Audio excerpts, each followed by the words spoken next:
Bagaimana dengan ahlul fatrah? Ahlul fatrah itu orang yang hidup pada masa kekosongan wahyu. Nabi sebelumnya tidak ada, udah mati. Nabi berikutnya belum lahir. Antara nabi ke nabi. Kalau kita dengan Nabi Isa, udah diangkat ke langit Nabi Isa. Tapi Nabi Muhammad belum lahir. Kayak kakek-kakeknya Nabi.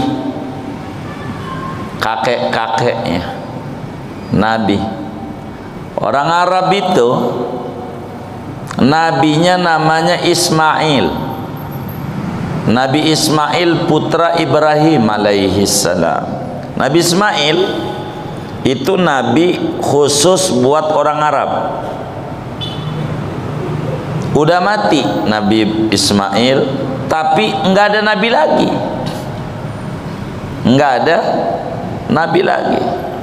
Baru ada nabi lahir di Arab, Nabi Muhammad SAW. Ini bagaimana ini? Maka ahlul fatrah ini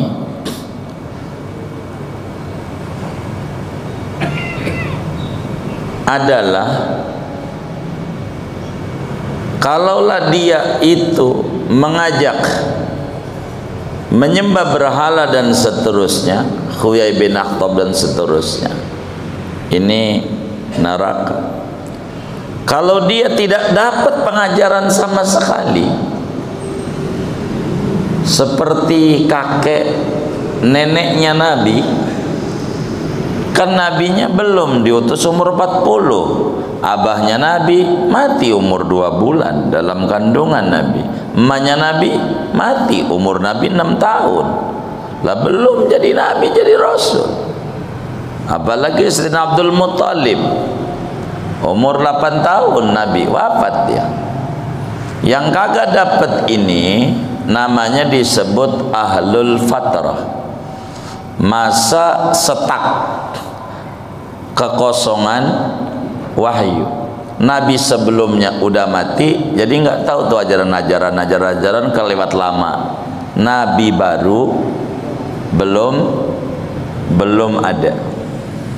Ini ahlul fatrah. Maka kata muhaqqiqun minal mutakallimin, itu semua min ahlin najin, daripada orang-orang yang selamat, yakni masuk surga. Abdul Muttalib begitu, Qus bin Sa'idah, ya kakek-kakeknya Nabi. Apalagi kalau Nabi mau ke atas, semuanya, bapaknya, ibunya, itu min ahlin najin, daripada orang-orang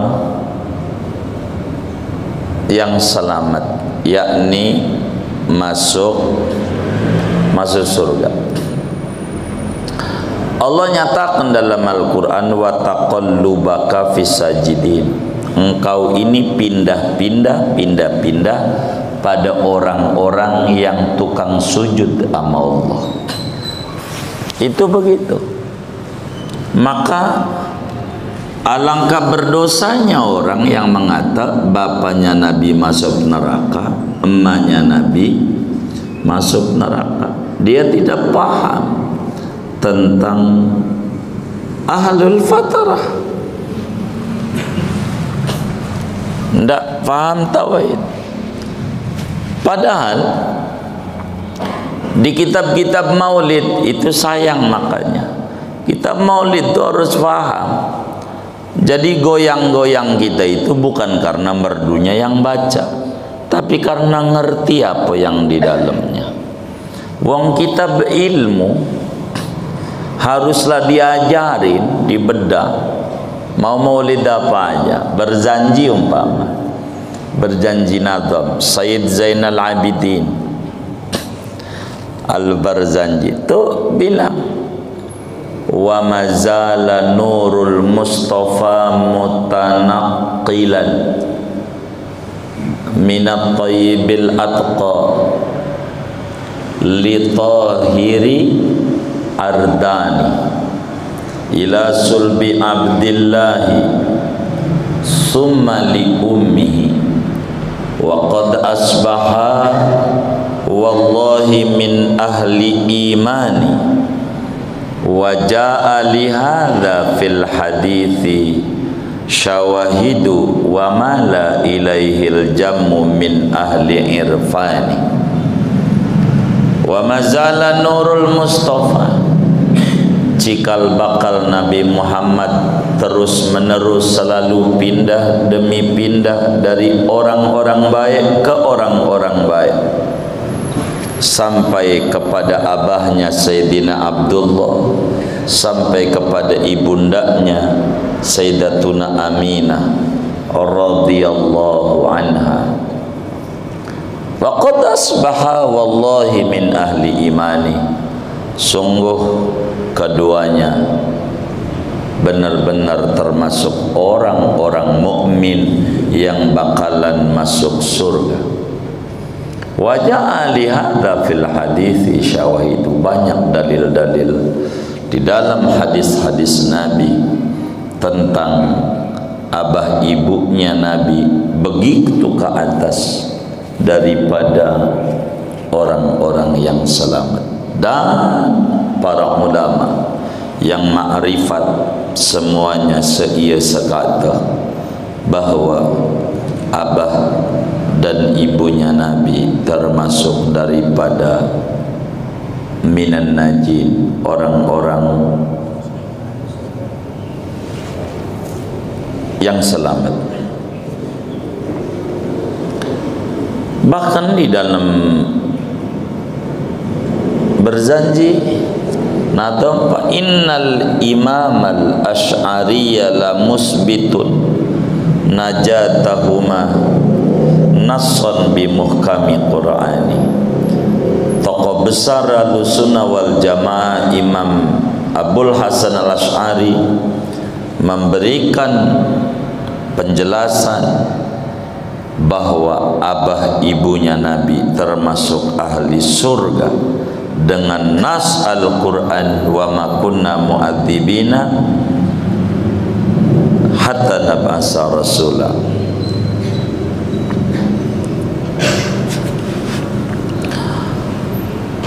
Begitu juga dalam maulid apa? Azab ada. Wali walidayhi rabbu qad ahya kama qad jaa wali walidayhi rabbu qad ahya kama qad jaa fil hadisi wa uyyidah qad amana, jangan pakai tasjid, qad amana bihi haqqan fastaujabah kullan najati.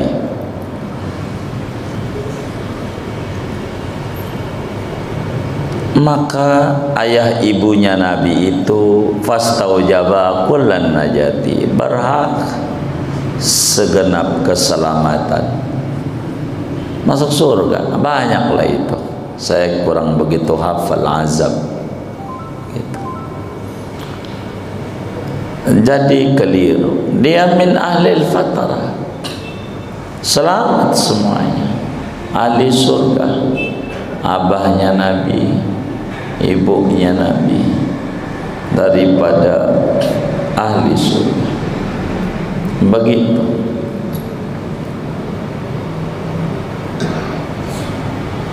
Meski bukan pada bagian dalam akidah yang pokok, sebagai orang yang muhibbin li Rasulillah sallallahu alaihi wasallam,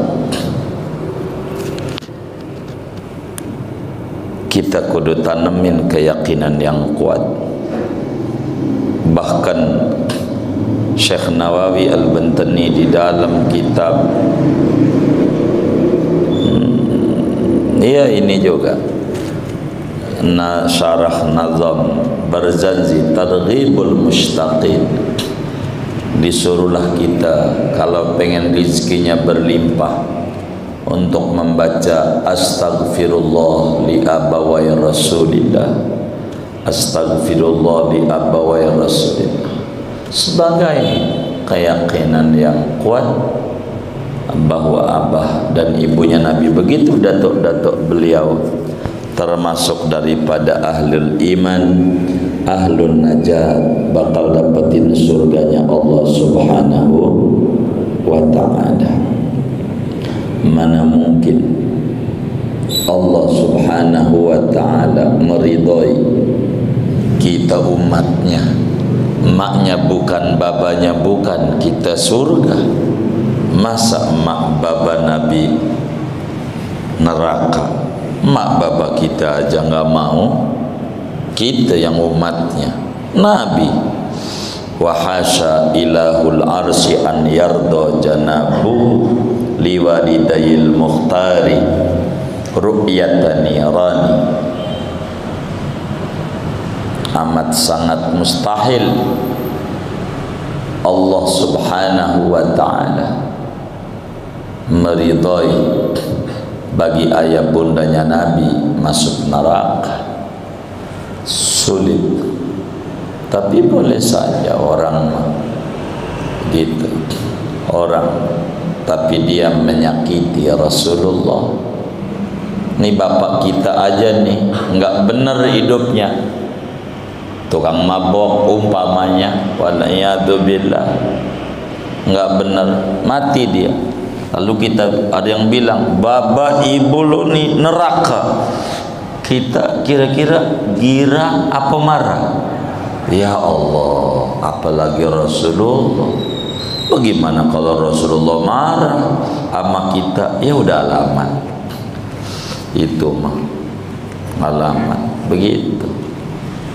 Alladzina yu'dzuna Rasulullah, orang-orang yang menyakiti hati Rasulullah yang kayak begitu. Jadi syarat keempat, orang disebut mukallaf adalah bulugh dakwah, sampainya ajaran.